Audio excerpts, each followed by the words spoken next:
야고보서를 마치는데요. 주제가 기도가 되죠. 그래서 기도문을 이틀 전에 저하고 같이 기독교 영성학을 공부하는 수사 과정에 있는 분이 지금 암으로 투병 중인 분이 계신데 카톡으로 이렇게 문자를 보냈어요. 그래서 제가 문자를 띄웠는데 그 문자를 카톡 편지를 제가 읽을게요. 그분의 개인적인 기도문입니다. 감사로 이기자. 항암 3차. 의사는 말했다. 복막에 암세포가 있습니다. 수술은 못합니다. 이 암세포를 죽이기 위해 집중 치료를 계속할 겁니다. 기본이 8차입니다. 복막암이다. 그래서 위암 수술 후 4기로 판정한 것이었다. 한숨이 나왔다. 창자까지 나올 것 같은 구토가 시작되었다. 잠을 잘 수 없었다. 범사에 감사하라는 말씀이 생각났다. 그렇지, 나에겐 한숨을 춤으로 바꾸는 강한 무기가 있지. 끝까지 말씀으로, 끝까지 감사로 싸워 이기자. 감사할 것이 너무 많았다. 살아서 숨을 쉴 수 있다는 것이 정말 감사했다. 그것도 자가 호흡으로. 좋은 병원이 있어 감사하고, 좋은 의사가 있어 감사하고, 좋은 약이 있어 감사하고, 좋은 대한민국이 있어 정말 감사했다. 병원비 95%를 지원해주는 나의 조국이 있어서, 항암을 가지고 돌아갈 집이, 항암을 마치고 돌아갈 집이 있어 정말 감사했다. 오전에 와서 어둑해진 밤 8시에 병원을 나섰지만 곁에 평생 동지요 간호사인 아내가 있어 정말 감사했다. 그것도 사랑 덩어리로 내게 온 하나님의 선물이. 나를 기다리고 환영해주는 가족이 있어 정말 감사했다. 항상 초미의 관심과 사랑으로 함께하는 가족이. 나를 위해 힘을 다해 기도하는 교회가 있어 정말 감사했다. 하루도 아니고 날마다 늘 격려해주고 선물을 보내주는 학부모님들이 있어 정말 감사했다. 사랑의 선물뿐 아니라 매일 모여 중보기도까지. 이곳저곳 세계 곳곳에서 기도와 격려로 함께하는 동역자들이 있어 정말 감사했다. 요양할 곳 지리산 둘의 마을이 있어서 정말 감사했다. 넘치는 호의와 사랑을 받으면서 무엇보다 나의 목자 되신 예수님이 계셔서 정말 감사하다. 내 안에 계시면서 영원히 부족함이 없이 인도해 가시니 사소한 것들이지만 밤중에 갑자기 토하고 또 토해도 화장실이 가까이 있어 정말 감사했다. 좋은 침대까지 있어 부담 없이 왔다 갔다 할 수 있어서 하늘의 별들만큼 바다의 모래알만큼 셀 수 없을 만큼 정말 감사할 것이 많았다. 감사를 읊조리다 보니 어느새 평안과 숙면으로 빠져들었다. 정말 행복한 밤이었다. 할렐루야. 그리고 거기다가 데살로니가전서 5장 16절로 18절까지 썼더라고요. 항상 기뻐하라, 쉬지 말고 기도하라, 범사에 감사하라. 이것이 그리스도 예수 안에서 너희를 향한 하나님의 뜻이니라. 아멘. 사망의 음침한 골짜기를 걷고 있는 같이 수사학을 공부하는 동료 목회자입니다. 이틀 전에 보냈는데 우리 교인들 앞에서 한번 읽어주면 좋겠다는 생각이 들어서 제가 설교 전에 마침 오늘 야고보서를 마지막 강의하면서 주제가 기도여서 하나님께서 주신 예화로 생각하고 우리 함께 은혜를 나누고 싶은 마음에서 읽었습니다. 13절 14절 오늘 본문 이렇게 시작하죠. 너희 중에 고난당하는 자가 있느냐 그는 기도할 것이요, 가 있느냐 그는 찬송할지니라.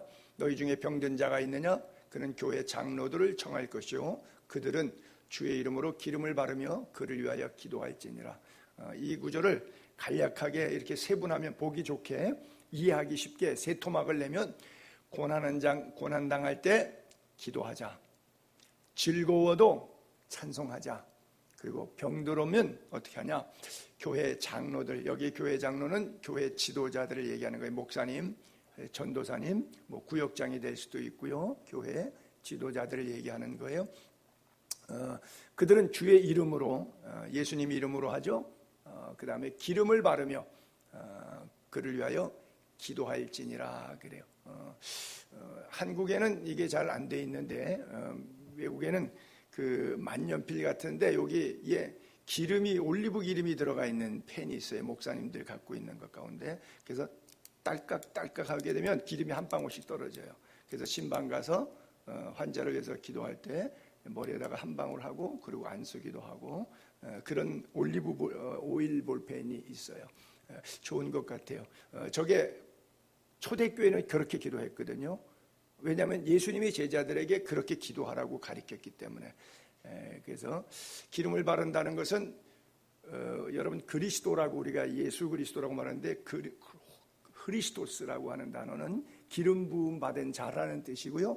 왕, 제사장, 선지자에게 기름 부어서 왕으로도 대관하고 또 임직을 하는 그런 식으로 쓰고 또 하나가 이제 이렇게 환자를 위해서 기도할 때 쓰는데 저는 개인적으로 그렇게 해요. 그리스에 살기 때문에 올리브 오일, 피부 오일 있잖아요. 그것을 사용합니다. 그래서 뭐 피부에 뭐 뽀드락제 같은 건 나고 그러면 저 혼자 기도할 때 연고를 바를 때도 있지만 연고를 바르는 게 아니라 올리브 기름을 발라요. 아마 우리 사람도 모르는 저만의 처방법인데 그래서 기름을 바르며 기도하라. 그런데 전 문자적 그대로 그냥 그렇게 합니다. 저 개인에게는 효과가 있어요. 목사님이 그런다니까 나도 하자. 뭐 하실 분들은 하셔도 좋아요. 근데 어쨌든 기름을 바르며 기도하라고 성경은 이야기하고 있어요. 근데 저 세 가지는 그럼 고난 당할 때만 기도하고 즐거울 때는 찬송만 하고 뭐 이게 아니라 주제가 기도거든요. 찬송도 뭐라 그러죠? 곡조 있는 기도, 멜로디가 있는 기도라 그러죠. 그러니까 한마디로 말하면 뭐 고난 당하던 아니 그럼 반대로 뭐 즐겁던 건강하던 병들던 어떤 상황에 대한 건 별 의미가 없어요. 이런 상황이든 저런 총체적으로 어떤 상황이든 상관없이 뭘 놓지 말자? 기도의 줄을 놓지 말자. 그 얘기입니다. 한마디로 쉽게 말하면 여러 가지로 열거법으로 강조했지만 한마디 어떤 상황 속에 기도. 그래서 쉬지 말고 기도하라. 이는 그리스도 예수 안에서 너희를 향하신 하나님의 뜻이다라고 하는 거예요. 그래서 고난 당할 때 찬송해도 되고 막 즐거울 때 기도해도 되고 지금 저기 써 있는 단어와 반대로 해도 그것은 전혀 다른 것이 아닙니다. 왜냐하면 기도, 찬송 다 언어잖아요. 짐승의 세계는 언어가 없어요. 어떤 뭐 동물학자들이 짐승도 말한다 그러는데 아니요. 그거는 단음의 소리예요. 본능에 나타나는 소리예요. 그건 언어가 아닙니다. 괜히 조류학자들이 괜히 그렇게 말하는 거죠. 짐승이 말하는 거 보셨어요? 뭐 구간조가 꽉꽉꽉꽉 그래 안녕하세요 뭐 이렇게 해갖고선 사람 말 몇 단어 외운다고 해갖고 그 흉내낸다고 해갖고선 자꾸 들어서 반복이니까 그걸 흉내낸 건데 그것 갖고 이성적으로 자기가 대화를 풀어간다. 여러분 그 구간조새하고 대화하면 대화 돼요? 안 돼요. 사람이 늘 그 짐승 앞에서 얘기했던 거 그거 앵무새처럼 소리에 반복할 뿐이지 대화를 못합니다. 언어는 하나님이 인간에게만 주셨지 짐승에게 주신 것이 없어요. 그래서 본능적 동물의 감각을 이용해서 훈련시켜서 반복시켜서 마치 그런 느낌을 줄 뿐이지 실제적으로는 인간만 언어를 사용하지 짐승에게는 언어가 없다라고 하는 거죠. 그렇다면 이 언어를 통해서 하나님은 왜 인간에게 언어를 디자인하셨을까요? 찬송하라고, 기도하라고, 하나님과 대화하기 위해서. 그러니까 상황이 어땠든 그것이 고난이든 병듦이든 즐거움이든 뭐 슬픔이든 기쁨이든 상황이 상관없이 하나님은 우리와 대화하기를 원하세요. 그래서 늘 깨어서 기도하는 성도가 될 수 있기를 바랍니다. 그래요. 우리가 부르는 복음성가에도 왜 그런 가사 있죠? 기도를 드리세요. 기도를 드리세요. 놀라운 일이 생깁니다. 기도 드리세요. 그러죠. 또 뭐 찬송을 부르세요. 놀라운 일이 생깁니다. 여러분이 기도와 찬송 속에 날마다 이끌어 가시는 하나님의 은혜 경험할 수 있게 되기를 바랍니다. 기도 없이 살 수 있는 인생은 없어요. 근데 보면 기도 안 하고도 사는 분들이 계시죠. 죄송하지만 영적 호흡은 끊어진 상태에서 그냥 살고 계신 겁니다. 기독교를 다른 말로 하면 기도교라고도 볼 수 있어요. 하나님과 대화하는 그런 종교, 신하고 대화하는 종교. 그래서 여러분들이 기도가 끊어지지 않기를 바랍니다. 우리는 예수 믿으면서 기도하며 살지만 때때로 내 안에서 해석되지 않는 고난들 때문에 힘들어할 때가 참 많아요. 성경을 읽다 보면 이해가 안 되고 이 구절은 이랬는데 왜 실제 적용에 있어서는 그것이 나에게 이루어지지 않는가 하는 것 때문에 시험 들어 하는 사람들이 대부분 많아요. 예를 들어 볼게요. 우리 출애굽기 15장 26절에 나 여호와의 말을 들어 순종하고 또 내가 보기에 의를 행하며 또 내 계명에 귀를 기울이며 또 내 모든 규례를 지키면 내가 애굽 사람에게 내린 모든 질병 중 하나도 너희에게 내리지 아니하리니 나는 너희를 치료하는 여호와입니다. 여호와 라파 그랬잖아요. 그런데 왕하 13장 14절에 보게 되면 이런 구절이 나와요. 엘리야보다 2배나 더 영적인 능력이 있어서 죽은 수넴 여인의 아들도 고쳐내고 나만의 문둥병도 고치고 쓴물이 변해서 단물이 만들고 소금을 집어넣어가지고 엘리사의 우물이라고 해가지고 왜 우리 여리고 갔을 때 있었죠. 그런 기적적인 역사를 수도 없이 많이 일으켰던 엘리사가 병이 들어서 죽어버려요. 그렇게 능력 충만하고 성령 충만하고 부흥하면서 병 많이 고친 목사님이 갑자기 병이 들어서 죽어버렸어요. 그러면 성도들이 아니 저렇게 능력 있고 영역이 세신 분이 어떻게 저렇게 죽지? 이건 성경의 앞뒤가 안 맞네. 이러고. 또 여러분 마태복음 16장하고 고린도후서 12장을 비교해 보면 예수님께서 이렇게 돌아가시기 전에 승천하시기 전에 제자들에게 말씀하셨거든요. 제자들을 보내면서 믿는 자들에게는 이런 표적이 따른다. 그리고 여러 가지 뭐 세방언을 말하고 독을 마실지라도 해를 받지 않고 뱀을 집어 전가를 해야 할 권세가 있는 것들에 대해서 쭉 말씀하시면서 병든 사람에게 손을 얹은즉 나으니라 하시더라 그랬어요. 근데 고린도후서 12장 7절에 보게 되면 사도 바울이 병들었어요. 육체에 가시고 사탄의 사자가 몸에 있어요. 그래서 사도 바울이 열심히 이걸 떠나가게 해달라고 이걸 고쳐달라고 3번 주님께 기도했어요. 근데 하나님께서 주시는 대답은 내 은혜가 내게 족하도다. 그 얘기는 그의 기도대로 이루어지지 않았다는 뜻이에요. 그런데 그것이 너한테 은혜가 된다. 왜? 네가 약해야 기도해서 교만하지 않고 세상으로 나가지 않고 끝까지 나를 붙잡고 매달리고 기도하고 영적 생활을 할 거니까. 그래서 육체에 까시고 사탄의 사자이지만 질병 그 누가 좋아하겠어요? 아무도 좋아하지 않지만 그러나 그것이 내가 볼 때 너한테는 은혜야 라고 말씀했다고 하는 것이죠. 그래서 우리가 기도 응답은 예스도 있고 노도 있고 wait 좀 더 기다려라 하는 3가지가 기도 응답이다. 그런 이야기 많이 하지 않습니까? 욥도 인생 살면서 인간이 나서 고난이 불티가 뭐 그냥 잿더미처럼 하늘로 올라가는 것 같다. 왜? 인생 살아보니까 고난이 그냥 그렇게 많아서 인생에 태어난 것은 왜? 고난을 위해서 태어난 존재 같다. 욥이 오죽하면 그런 얘기를 했겠어요. 그러나 예레미야 29장 11절에 예레미야 선지자는 근본적으로 하나님에 대해서 이렇게 말씀하고 있습니다. 여호와의 말씀이니라 너희를 향한 나의 생각은 내가 하나니 평안이다. 재앙이 아니다. 너희에게 미래와 희망을 주는 것이다. 그렇기 때문에 너희가 내게 기도하면 하나님이 그걸 원하시는 거예요. 내게 기도하면 부르짖으며 내게 와서 기도하면 내가 너희의 기도를 들을 것이요 너희가 온 마음으로 나를 구하면 나를 찾을 것이요 나를 만나리라. 할렐루야. 여러분 가장 핵심은 하나님 만나는 데 있어요. 하나님 만나게 되기를 바랍니다. 근데 뭐 세상에서 장사하고 돈 벌고 춤추고 쾌락하면서 하나님 만나는 게 아니라 뭐 하나님 그렇게도 만나 주실 수가 있겠지만 그렇게 해서 만나는 것이 아니라 기도할 때 하나님 만나 주신다고 약속하셨잖아요. 내게 와서 부르짖으라. 예배할 때 찬양할 때 기도할 때 하나님께서 우리 인생에 해석되지 않는 풀리지 않는 또 안타까운 기도의 제목들을 만나서 왜 그런지 설명해주고 그곳에서 힘을 얻고 고칠 건 고치고 견딜 건 견디고 그러는 가운데 하나님의 사람으로 우리를 천국 백성답게 만들어주신다고 하는 것이죠. 그 때때로 병이라고 하는 것, 병든다고 하는 것이 좋은 것은 아니지만 하나님께서 병을 통해서 내 인생을 드라이빙, 운전하게 만드시는 거죠.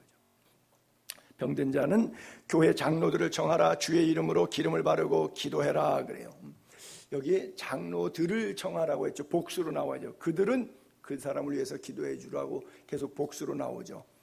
그래서 한 사람의 기도보다 2-3사람이 모여 기도할 때 하나님의 역사가 더 있죠. 때때로 왜 그러냐면 자기 혼자 극단적으로 무조건 다 고친다고 생각하는 목사도 있어요. 짝퉁 목사입니다. 그래서 가갖고 막 기도하면 어떤 때는 난 경우도 있지만 안 나면 뭐라고 그러냐면 너가 안 믿어서 그래. 뭐 이런단 말이죠. 이런 사람들이 대부분이에요. 너가 믿음이 없어서 그래. 더 믿어 막 이런 생쇼를 해야 되는데 이게 잘못된 거예요. 그래서 그런 것을 절제시키려면 한 사람의 기도보다 두세 사람이 함께 기도하는 것이 좋다. 그래서 복수로 왜 객관성과 주관성이 있는데 한 사람은 자기가 뭐 환상을 봤다, 자기가 음성을 들었다, 하나님이 가라고 했다. 저는 아무래도 늦가기 신학생들의 신학교에 가서 강의를 하다 보니까 학생들 이야기 들으면 맨날 이런 얘기해서 제가 수업 시간에 주의되는 거 절대 그냥 얘기하지. 하나님이 가라 그랬다, 하나님이 먹으라 그랬다, 하나님이 만나라 그랬다, 하나님이 사라 그랬다, 하나님이 자 빼고 그냥 얘기하라고 내가 그래요. 절대 어디 가서 자꾸 하나님 자 앞에 끼어넣지 말고. 왜? 하나님이 안 했으니까. 너가 얼마나 신성을 모독하는 거예요. 자기 감정에 충만한데 자꾸 자기를 신령하게 포장하려고 앞에다가 하나님 자를 들이댄단 말이죠. 그러면 상대가 들으면서 저 사람은 기도 많이 해서 하나님이 이렇게 직통계시 줘갖고 늘 하나님의 뜻에 의해서 움직이구나, 요거 연출하려고 생쇼를 하는 거예요. 절대 그런 일 없어요. 그러니까 그냥 순수하게 은혜되면 이 얘기를 자기가 1대1 남하고 대화하지 않고 하나님과 교제할 때는 하나님의 음성을 듣고 또 하나님의 지시하심을 받을 수 있어요. 그러나 나눌 때는 그렇게 하지 않는 겁니다. 왜냐하면 객관적이지 않기 때문에 그래요. 신앙생활의 많은 부분이 기도하다 보면 이 객관성을 잃어버려요. 그래서 밸런스를 맞추는 것이, 예배 빠지는 사람이 기도원에만 가가지고 기도하는 사람 거의 그렇게 될 가능성이 높아요. 그리고 말씀 안 읽고 기도만 하는 사람, 그럴 가능성이 높아요. 그래서 공식적인 주님의 약속하신 모임에 하나님 앞에 자리에 나아가는 사람, 그 다음에 성경 읽고 기도하기를 즐겨하는 사람, 그 다음에 이 두 가지 밸런스를 옛날에 하천풍원 선생님이 그런 말씀하시는 목사님, 일본 목사님인데 1시간 성경 읽으면 1시간 기도해라. 기도만 몰입하다 보면 하나님의 말씀의 계시를 무시하고 자기 감정으로 잘못될 수 있고, 성경만 되면 신학적으로 성경 볼 줄 알면 기도 안 하니까 뜨거움이 없기 때문에 성경을 글자로만 지식적으로만 이해하니까 신학적인 논쟁거리로 사용할 수 있어서 자유주의 신학이 될 수 있다. 구원과 생명이 상실될 수가 있다. 문학 기승전결의 어떤 이야기로 끝나는 것처럼 성경 갖고 갑론을박으로 끝날 수 있다. 아니다. 성경은 생명을 살리는 문제고 지정의의 하나님에 대한 이야기다. 그래서 두 가지 밸런스를 잘 맞춰야 된다. 근데 아무래도 혼자 하다 보면 이런 위험성이 있죠. 그래서 잘 모를 때는 교역자에게 가서 자기 상황에 대해서 묻고 진단하고, 저는 이제 그런 상담 이야기를 대부분 많이 받는 편인데, 주변에서 그때마다 제가 동일한 이야기 해줘요. 객관성, 주관성, 이걸 좀 생각해 보라고 하는 것이죠. 인생 살면서 병드는 경우는 많죠. 우리가 대한민국이 글쎄 한 100년 전 통계를 보면 나이 50이 평균 수명이었을 거예요. 저희 할아버지가 1895년도에 태어나셨습니다. 근데 39살에 돌아가셨어요. 저희 아버님은 1919년생이신데 만 그래도 70까지 목회 은퇴하고 원로 목사님 되시고 5개월째 돌아가셨어요. 저는 몇 살까지 살는지 아직 모르겠어요. 하나님의 손에 있어요. 아마 제가 태어날 무렵 1960년대만 해도 대한민국의 제 생각에는 평균 나이가 55세에서 60세 안팎밖에 안 됐을 거예요. 그래서 60세까지 산 사람은 마을에서 많지 않아서 집안에서 마을잔치를 해드렸 시절이었습니다. 제가 태어날 무렵 때는요. 근데 내가 이번에 인터넷을 어제 이렇게 뒤져보니까 한국 남자들은 78세를 살더구만요. 평균 수명이. 여자는 84세까지가 평균 수명으로 84세까지예요. 우리 정 권사님은 넘으셨으니까 아주 초장수 하시는 분이십니다. 그렇죠? 평균 연령대에서. 그래서 6년의 차이가 있더라고요. 78세와 84세니까. 그러니까 평균으로 따지면 3년씩 이렇게 땡겨주면 되니까 81세가 평균이 되겠죠. 대한민국 전체 평균으로 따지면 81세예요. 대단한 거죠. 곧 100세 시대 이런 얘기 나오고, 보험은 120세, 150세짜리 보험도 만들어지고 있다고 하니까요. 여러분, 근데 늘어났던 줄었던 상관없이 결국은 생로병사예요. 태어난 모든 인간은 늙으면 병들어서 죽어요. 그 누구도 비껴나가지 못하는 거예요. 그게 평균 수명이 50년이든 150년이든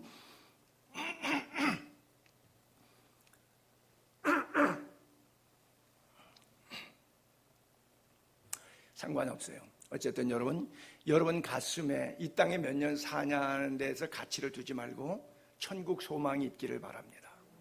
늘 주님과 대화하고, 물론 병 안 들고 건강하게 살면 좋지만 병 들어도 하나님 감사 기도하고, 건강해도 감사 기도하고, 그렇죠? 여러분, 그래서 기름을 바르며 위에서 장로들 놓고 장로들과 함께 기도하라 그랬잖아요. 기름 발랐다고 하는 구절을 마가복음 6장 12절에 보니까 제자들을 보낼 때 이런 구절이 있어요.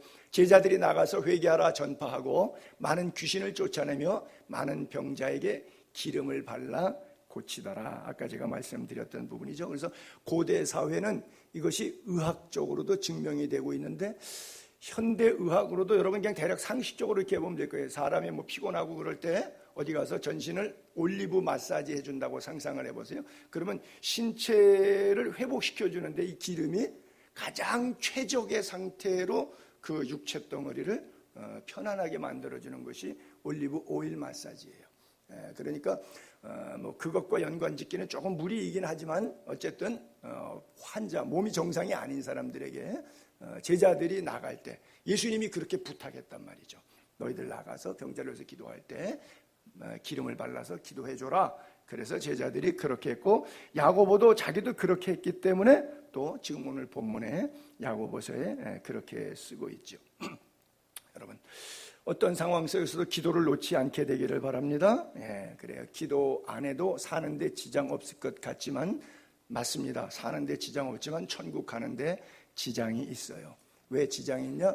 기도가 끊어지면, 호흡이 끊어진 거기 때문에, 영적인 교제가 하나님과 끊어지면 처음에는 초신자 때 믿는 것 같은데 금방 믿음 배반합니다. 히브리서 야고보서가 계속 그거죠. 이렇게 믿음에서 떠나는 자들이 많이 생기는데, 기도가 떠났기 때문에 1차적으로 기도 생활이 끊어지니까, 그 다음에 영적 생활이 무뎌지니까 그냥 천국 가기 어려운 그런 신앙생활에 빠지는 거죠. 물론 행위로 구원받지 않고 우리가 믿음으로 구원 얻지만, 믿음으로 구원 얻은 사람이라면 영적인 호흡의 줄을 놓을래야 놓을 수가 없다는 이야기죠. 여기 우리 조입내 권사님 계신데, 제가 한 넉 달 전에 4월 달에 저 목포에 제가 신방 겸 뭐 이렇게 1박 2일 갔다 왔어요. 그래서 제가 차를 몰고 가는데 목포 거의 다 가가지고 차가 퍼졌어요.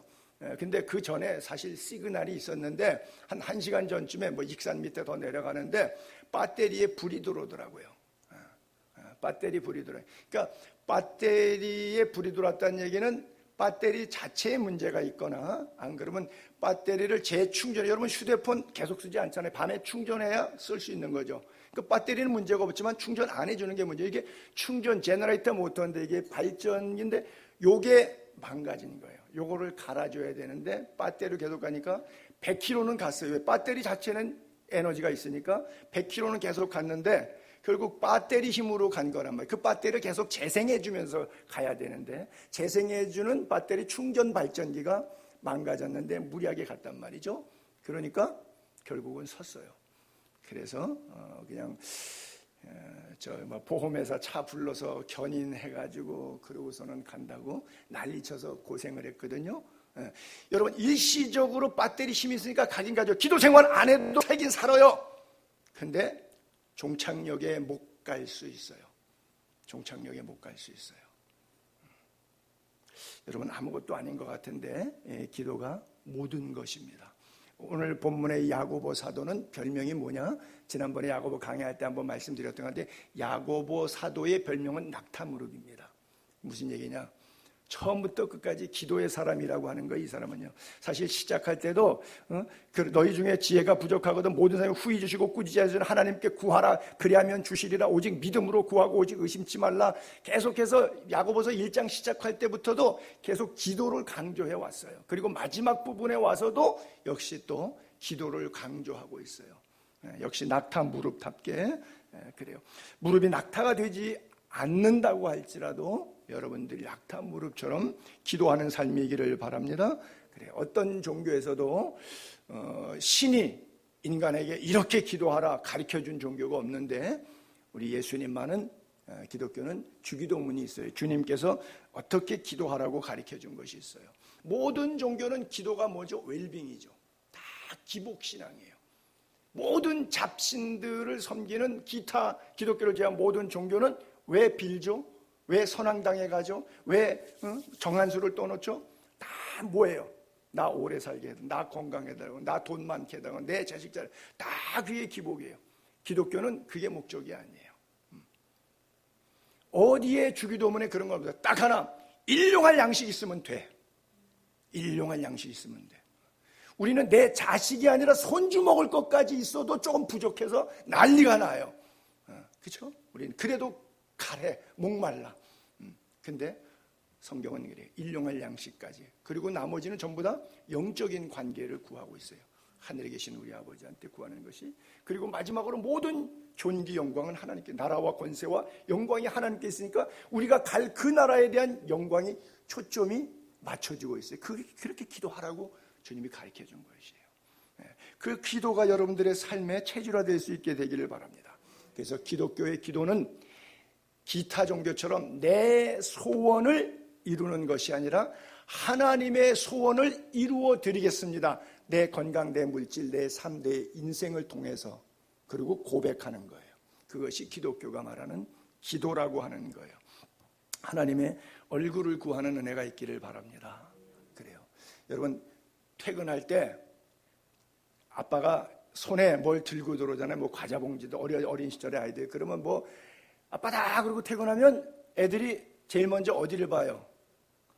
손을 보죠. 아빠 얼굴을 봐요? 손을 봐요? 손에 뭐 과자 봉다리 들렸나 안 들렸나 그러죠. 이것은 왜 그러냐? 아이니까.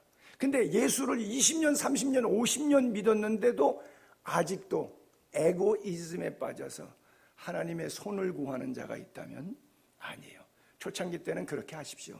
어릴 때는 즐기십시오, 그것을. 그러나 만약 장성한 사람이 되었다면 어린아이의 일을 버리기를 바랍니다. 그것이 기도의 여러분들의 성숙도, 신앙의 척도가 되는 거예요. 주님 함부로 만족하게 되기를 바랍니다. 그래요. 다윗의 기도 제목을 한번 볼게요. 시편 27편 4절에 내가 여호와께 바라는 한 가지 일, 그것을 기도하오니 곧 내가 내 평생에 여호와의 집에 살면서 여호와의 아름다움을 바라보고 그의 성전에서 사모하는 그것이라. 뭐야? 하나님 사모하는 것. 하나님의 성전, 하나님의 오묘막직하신 신묘하신 그 측량할 수 없는 아름다움, 그리고 그 성전에서 주시는 말씀의 영적 송이꿀보다 더단 은혜, 이런 것들을 사모하는 거예요. 그러면서 하나님께 너희는 내 얼굴을 찾으라 하나님이 이렇게 말씀하실 때 내가 마음으로 주께 말하되 여호와여 내가 주의 얼굴을 찾으리이다. 그래요. 주의 손을 찾는 것이 아니라 주의 얼굴을 바라보는 은혜.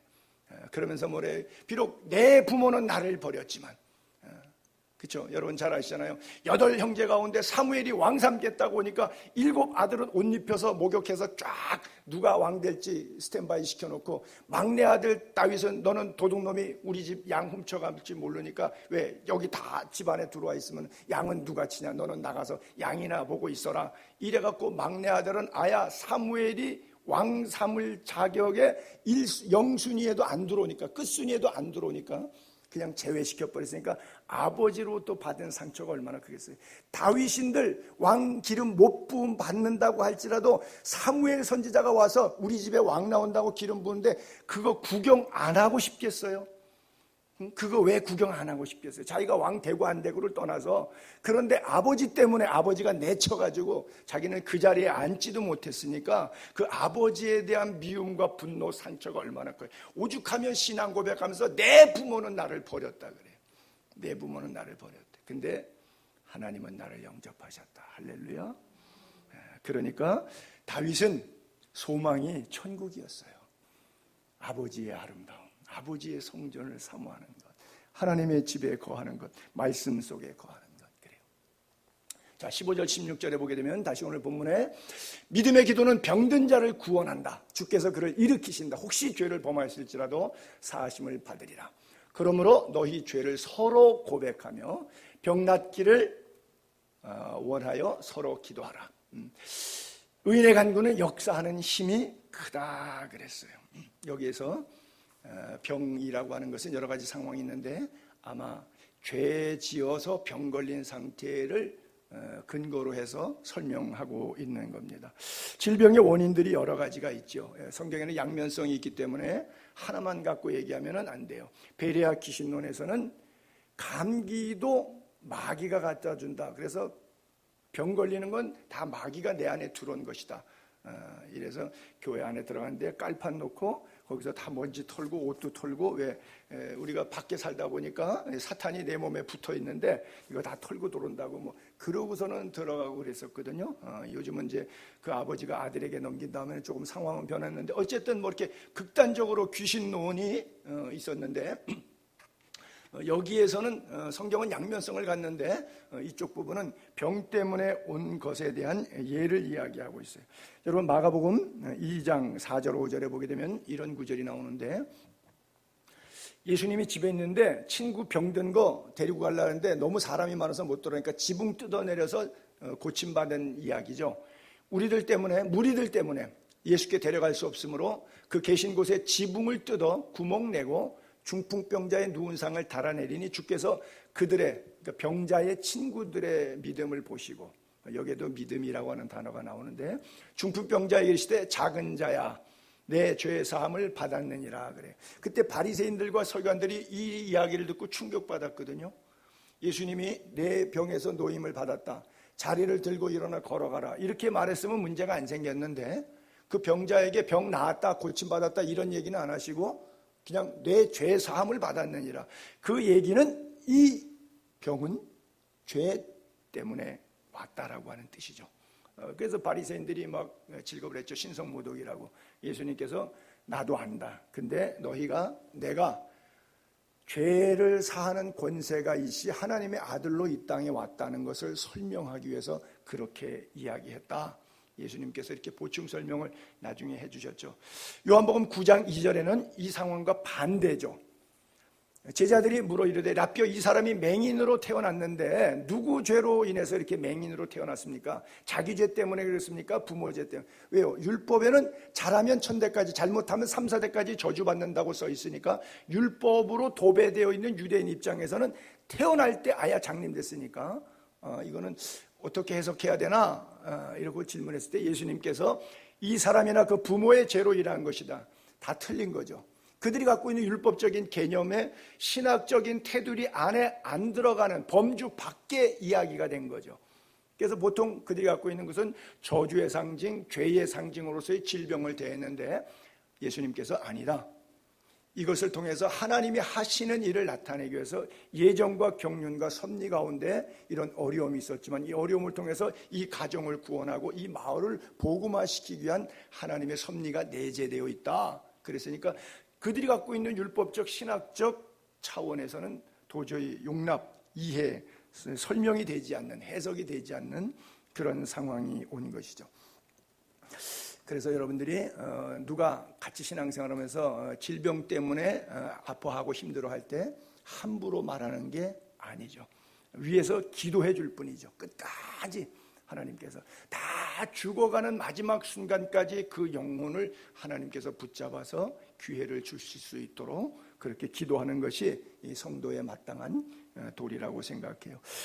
주님은 무엇이든지 다 하실 수 있는 모든 질병이 예수님 앞에 아무것도 아니에요. 보세요.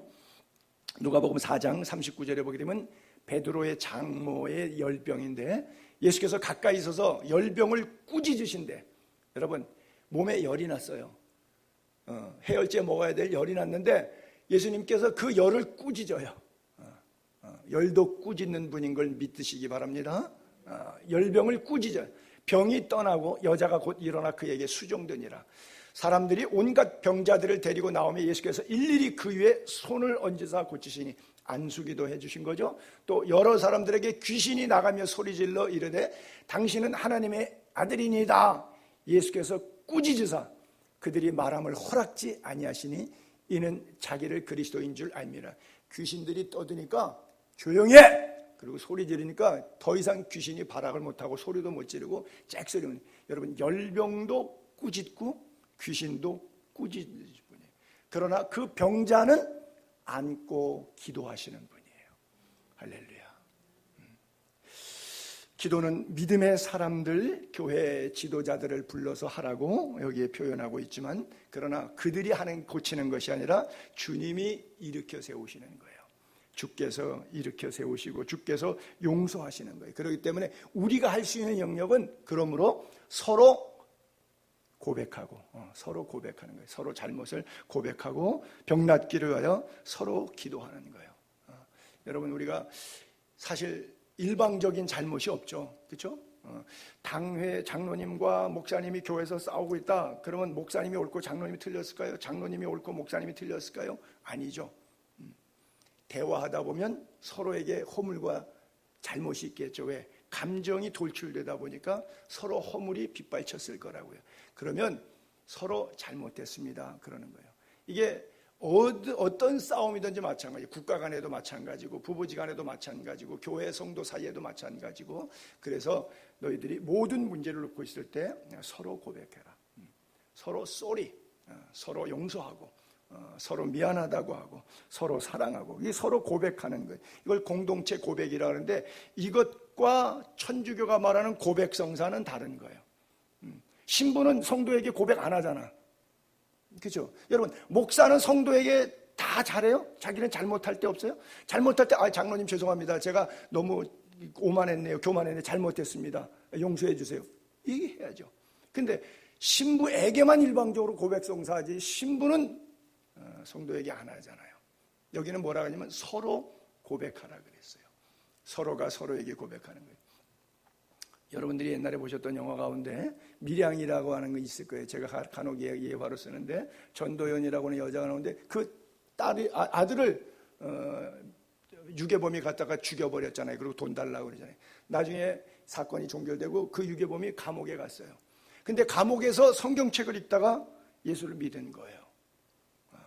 전도연이 이 원수를, 아들 죽인 유괴범 원수를 도저히 용서가 안 되는데 자기도 살면서 성경을 읽고 교회를 나가다가 전도받아서 예수를 믿게 된 거예요. 아들을 죽인 원수지만 하나님이 아들 독생자를 주어서 내 죄를 용서해야 되는데 나도 그 마음 열어 용서하자. 그래서 감옥에 찾아가서 내가 당신을 용서하러 왔다고. 그래서 꽃 한 송이 들고 면회를 찾아갔어요. 그랬더니 이 살인범이 밝게 웃고 환한 표정으로 기뻐하는 거예요. 연유를 물으니까 내가 예수 믿기로 했는데 하나님이 내 죄를 용서해 주셨다고. 여기 전도연이 무너지는 거예요. 내가 용서 안 했는데. 내가 용서 안 했는데. 그래서 하나님을 안 믿겠다고 반항을 합니다. 누가 하나님을 똑바로 믿은 걸까요? 그 살인범은 하나님을 믿은 게 아니에요. 자기 종교를 믿은 거예요. 아니요. 그 애를 죽였으니까 애 엄마한테 무릎 꿇고 용서를 빌었어야죠. 하나님이 나 용서했으니까 난 마음이 평안하다고, 이제 기쁘다고 그러고 있으면 어떻게 해야 되겠어요? 있을 수 없는 일이죠. 그렇죠? 밀양 영화 안 봤으면 가서 보세요. 너무너무 쇼크, 너무너무 충격스러워요. 한 20년 전에 본 영화 같아요, 제가. 그러니까 나중에 이 여자가 교회 장로 꼬셔가지고 그냥 간음죄 지려고 산보 나가서 돗자리 펴놓고 누워갖고 하나님 앞에 막 저주를 퍼붓잖아요. 있으면 나오라고. 막 쌍욕을 해야 되잖아요. 분노 때문에.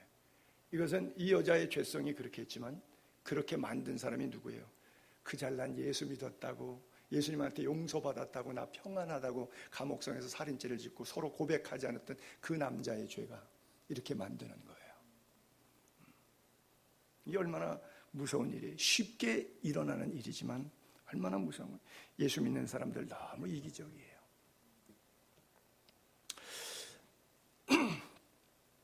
바리새인들, 서기관처럼 예수 믿는 사람들이 너무나 많아요. 세리 레위가, 세리는 유대인들 바리새인 서기관들이 미움받잖아요. 예수를 믿고 주님을 따르기를 결정한 다음에 자기 집에 재산을 풀어서 파티하고 오늘부터는 주님을 따라가겠다고. 그래서 자기 세리 친구들, 죄인들 다 불러서 동네 잔치했어요. 예수님이 들어가서 먹으니까 그것을 밖에서 바라보던, 그 광경을 바라보던 바리새인 서기관이 기절초풍하면서, 아니 어떻게 세리와 함께 먹냐고, 당신은 그들이 죄인인지도 알지 못하냐고. 누가복음 5장 31절에 예수님께서 대답해서 이렇게 말씀하십니다. 건강한 자에게는 의사가 쓸데없고 병든 자에게라야 쓸데있다. 나는 의인을 부르러 온 것이 아니라 죄인을 부르러 왔다. 그래서 그들을 회개시켜서 천국으로 데리고 갈란다. 너희들은 그냥 갈 길을 가라. 그래요. 자기 의가 높은 사람. 여러분, 믿음의 기도, 의인의 간구, 구원하고 역사하는 힘이 있다 그랬는데, 그들은 의인이라고 하니까 죄가 없는 사람이 아니요, 죄가 있지만 예수 그리스도를 믿음으로 말미암아 십자가의 공로를 의지해서 주님을 영접해서 구원받은, 용서받은 죄인, 그 사람을 성경에 의인이라 그러는 거예요. 죄가 없어서 의인이 아니에요. 우리가 의로워서 의인이 아닌 거예요. 예수님 때문에 의인 되는 거예요. 그래서 우리가 끝까지 십자가 붙들고 그 십자가에 대한 믿음을 갖는 거예요. 그가 찔림은 우리의 허물을 인하며, 그가 상함은 우리의 죄악을 인하며, 그가 채찍에 맞으면 우리가 나음을 입었다고 하는 그 나음, 그의 채찍 때문에 내가 병에서 나음을 입었다고 하는 그 믿음이 우리를 낫게 하는 거예요. 예수께서 길 가실 때 저 사람 옷에 손만 대도 나는 나을 수 있을 것이라고 하는 예수 그리스도에 대한 강력한 기독론적 믿음, 이것이 12년 동안 혈루증 앓던 여인을 낫게 한 거예요. 그가 고침받았을 때 예수님께서 뭐라고 말씀하세요? 마태복음 9장 22절에 예수께서 돌이켜 그 여자를 보시면서 따라 안심하라. 내 믿음이 너를 구원하였다. 저는 그 구절을 읽을 때마다 늘 그런 생각이 떠오르는 거예요. 내 능력이 너를 고쳤다. 이게 문법적으로 맞지만 주님은 자신의 능력으로 그 여인을 고쳤다고 말씀하시지 않고 너의 믿음이 너를 구원했다 말씀하고 있어요. 이게 바로 믿음의 기도, 의인의 간구의 역사라고 하는 거예요. 루스드라에서 나면서 한 번도 걸어보지 못한 안진뱅이가 있는데 바울의 설교를 주목해서 보는데 낫고자 하는 강한 열망이 있는 것을 바울이 영적으로 교감이 느껴진 거예요. 바울이 말하는 설교를 듣고 있다가 바울이 주목해서 보니까 그 안진뱅이에게 구원받을 만한 믿음이 그에게 있는 것을 보고 큰 소리로 내 발로 바로 일어서라 하니 그 사람이 일어나 걷는지라. 할렐루야. 바울의 능력도 아니고 그 사람이 설교를 듣는 가운데 믿음으로 결단해서 하나님이 오늘 고쳐주실 것 같다 확신했어요. 그것이 둘 사이에서 영적으로 스파크가 튕긴 거예요. 교감이 된 거예요. 그러니까 그대로 선포했더니 역사가 일어났어요. 바울이 의인이에요? 아니요, 죄인이었죠. 스데반 때려 죽인 살인자였죠. 그런 사람이었어요. 그러나 하나님 그를 쓰십니다. 그래요. 17절 18절에 보게 되면 오늘 본문에 엘리야는 우리와 성정이 같은 사람이로되 그가 기도한즉 그가 비가 오지 않기를 간절히 기도한즉 3년 6개월 동안 땅에 비가 오지 아니하고 다시 기도하니 하늘이 비를 주고 땅이 열매를 맺었다 그래요. 우리와 성정이 같아. 본능적인 감정이 같아요. 식욕, 성욕, 정욕, 이것이 우리와 달라서 굉장한 의인이라서 이런 역사가 있었던 것이 아니라 똑같은 죄성을 가지고 있지만, 그렇죠? 성정이 같다. 똑같이 원죄와 자범죄를 가지고 고민하는 인생 가운데 한 사람이지만 그가 믿음으로 기도할 때 하나님이 역사했다는 것을 이야기해 주고 있어요. 그래요. 우리도 100% 순수한 믿음으로 하나님께 간구할 때 하나님의 역사가 일어날 줄로 믿습니다. 왜? 엘리야가 하는 거예요? 하나님이 하시는 거예요? 하나님이 하시기 때문에. 그래. 제가 개척하겠다고 10년 전에, 거의 10년 전에 기도원에 가서 3일 동안 금식하면서 창신교회 기도원 원덕에 가가지고 하나님 어떻게 할까요? 라고 물을 때 하나님께서 내 마음속에 그래도 하나의 와서 닿는 느낌이 있었는데, 하나님의 음성을 들었다 이런 얘기가 아니라 닿는 느낌이 있었는데, 네가 할 거냐 내가 할 거냐, 그런 고민이 생겨요. 개척하려니까 답답하더라고요. 가슴이 하고 싶지 않더라고요. 근데 마음속에 네가 할 거냐 내가 할 거냐. 그래요. 여러분 가슴 속에 믿음이 생기게 되기를 바랍니다. 그렇죠? 하나님이 하신다고 하는 거예요. 3년 6개월 동안. 그래요. 여기 땅이라고 하는 단어가 나오는데, 땅이 열매를 맺었다, 뭐 땅에 비가 오지 않았다. 여기 땅이라고 하는 단어는 그냥 앞에 관사가 생략돼서 나오는데, 원어 헬라어 성경이나 영어 성경적은 앞에 the earth라고 하는 땅 위에, 또는 the land라고 하는 땅 단어 앞에 테스, 게스, 이렇게 헬라어에서 게스라고 하는 땅이라는 단어 앞에 관사가 붙어요. 그 땅이란 말이에요. 다른 땅이야. 땅 그러면 지구가 얼마나 커요. 근데 어느 땅이냐, 그 땅, 즉 이스라엘 10지파가 살았던 아합 왕이 통치했던 그 땅만 비가 안 오고, 남쪽 유다 땅의 예루살렘 주변에는 비가 3년 6개월 동안 내린 거예요. 저 성경의 문맥을 원어적으로 보면 그렇게 되는 거예요. 이게 뭐예요? 하나님께서 일하심에 각자에게, 제가 동일한 시간에 여러분들 앞에 설교를 하고 있지만 여러분들이 처한 상황이 다 다를 수가 있어요. 어떤 사람에게는 이것이 물질, 어떤 사람에게는 건강, 어떤 사람은 가족 이야기로 재해석해서 들릴 수가 있어요. 그것은 땅이 다르기 때문에 그래요. 그래서 말씀의 씨앗이지만 씨앗이 어떤 땅에 떨어졌느냐에 따라서 길가, 가시밭, 돌짝밭, 옥토밭이 있어서 떨어진 하나님의 말씀의 능력이 맺혀지는 열매의 상황은 다 다를 수가 있다고 하는 거예요. 바로 3년 6개월 동안 그 땅이 비가 오지 않고, 또 기도하니까 그 땅에 비가 내렸다고 하는 거예요. 그 땅의 역사를 경험할 수 있게 되기를 바랍니다. 하나님의 다루심에 다 각자가 있어요. 그래서 남 이야기하는 게 서로 죄를 고백하고 서로 위해서 기도해 주는 것으로 끝나야지, 거기에 어떤 자기 개인적인 감정과 어떤 의미를 담으면 안 돼요. 제가 한국 사람을 조금 나무랄게요. 뭐 한국 사람이니까 한국을 나무래도 되겠죠.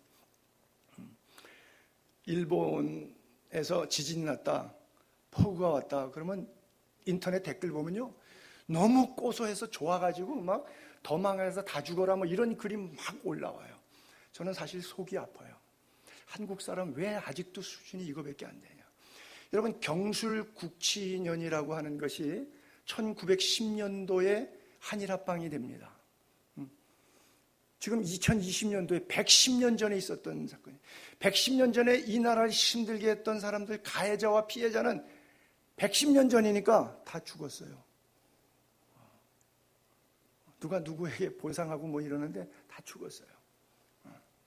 이제는 좀 미래지향적으로 나서는 우리나라가 지금 폭우가 왔을 때는 일본 사람들도 고소하겠죠. 뉴스에서 한국 방송 다 물에 떠내려가서 지금 뭐 20-30명 죽는 거, 배 뒤집는 거 보면서 일본 우파 사람들 얼마나 고소하고 기분 좋아하겠어요. 그 기분 좋아할 일본 사람 생각하니까 여러분 기분이 어때요? 감정이 어때요? 왜 이 감정을 서로 이렇게 교류해야 되는 것이죠? 그들은 예수를 안 믿으니까 오케이, 너희 그렇게 살다가 죽어라. 그러면 우리는 예수를 믿었으면 어떻게 살아야 되죠? 이게 안 된다는 거예요. 백날 교회 다녀도. 대한민국의 10대 교회, 5개 교회가, 세계 최대의 교회가 5개 교회가 다, 여의도 순복음교회, 뭐 온누리교회, 명성교회, 금난교회, 광림교회, 하나님의 폭포수와 같이 부어주시는 그 엄청난 은혜. 한때는 대한민국의 5천만 인구 가운데 1250만이라고 하는 4분의 1 정도, 25%까지. 지금은 제가 볼 때는 800만 정도 통계가 몇 년 전에 이렇게 나온 게 있었는데, 저는 500만도 10분의 1도 안 봐요. 제가 볼 때는.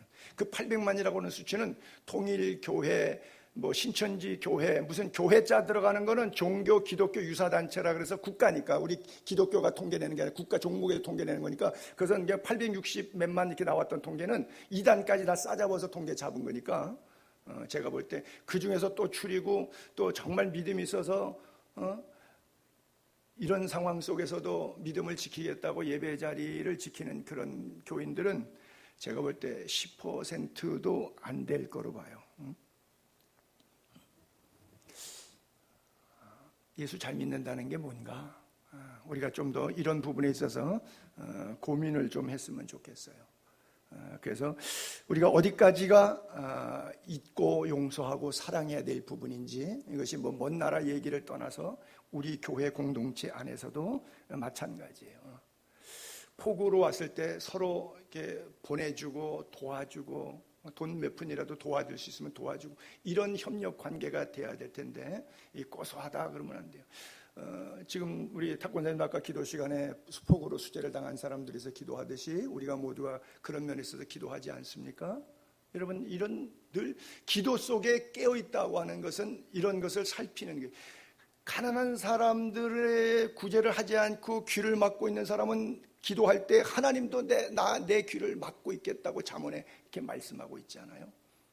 그래서 우리가 열린 가슴으로 서로를 수용해야 돼요. 저도 수재를 한번 경험한 적이 있어서 어린 시절인데요.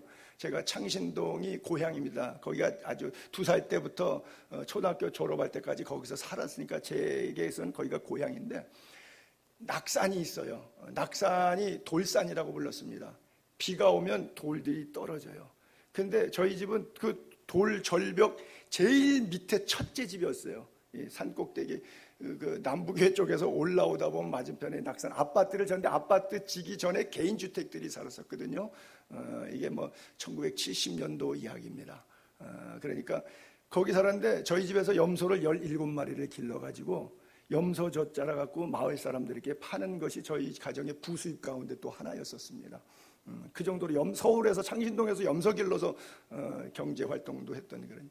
근데 돌이 탁 떨어졌는데 집에 벽을 들이쳐갖고 완전히 했으면 그냥 자던 사람 우리 식구 다 죽었을 텐데, 그냥 벽만 무너뜨리고 집은 안 무너뜨리고 벽만 무너뜨리고, 그래서 놀래갖고 시에서 그 당시에는 뭐 폴리스 9이라고 해서 뭐 별로 치지 않으니까 그냥 왔다 갔다 하면서 살림살이 때문에 집에 있으니까 옷은 갈아입으니까 되니까 어디 시설에다가 그랬는데, 거기도 왔다 갔다 하면서 이렇게 피난 생활을 해본 적이 있어서 알아요. 또 그거 짓겠다고 해갖고 아파트 진다 해서 다 나가라 그래서 어린이 놀이터 남북교회 앞에 있었는데, 거기다가 천막 덕지덕지 치고서는 그냥 거기서 아마 한 1년 살았는지 2년 살았는지 모르겠어요. 그거 개인주택 다 없애버리고 시민아파트 짓는다고.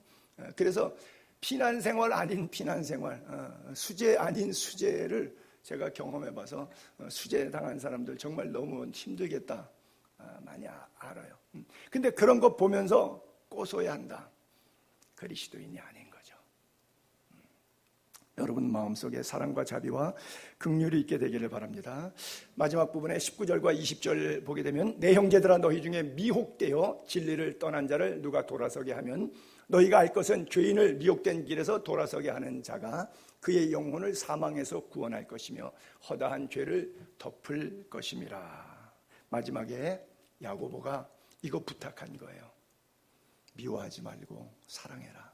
그리고 예수 떠나고 미혹을 받아서 잘못된 것 때문에 여러 모양으로 떠난 사람들이 있는데, 붙잡아 줄 수 있으면 붙잡아줘서 그들의 영혼이 지옥 가지 않고 천국 가도록, 진리에서 떠났다, 그렇죠?